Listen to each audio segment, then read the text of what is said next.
Dialelo, votre web TV. Ceux qui oublient l'histoire sont condamnés à la revivre. Le service provincial de la jeunesse s'est inspiré de l'adage pour mettre sur pied l'expo animation pour la mémoire, destinée aux classes de 4e, 5e et 6e secondaire.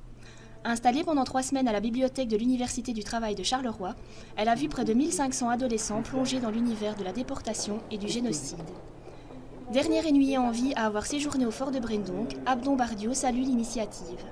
C'est d'observer attentivement, c'est d'être très vigilant, de ne pas s'attendrir sur ce qu'ils vont voir, mais d'essayer de raisonner, parce que je crois que notre liberté, notre démocratie est un combat de tous les jours.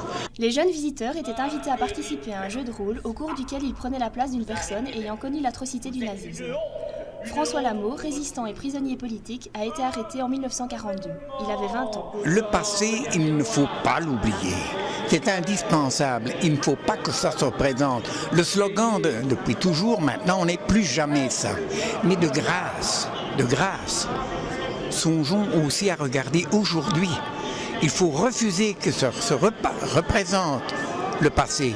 Mais aujourd'hui encore, ouvrez les yeux, écoutez à la télévision. C'est partout qu'il y a encore des dictateurs, c'est partout qu'il y a encore des gens qui sont opprimés. Demain, il y a encore des extrémistes qui sont prêts à recommencer. Et je pense que c'est ça qu'il faut dire aux jeunes. Restez vigilants. Ne pas dire, ça ne recommencera plus comme ça. Mais si, ce n'est pas question que ça ne recommence pas, ça existe encore. Le SPJ ne prétend pas proposer un vaccin contre l'extrême droite, mais donne une idée de ce à quoi peut mener un régime d'hypernationalisme et de discrimination. C'est peu, mais c'est déjà beaucoup.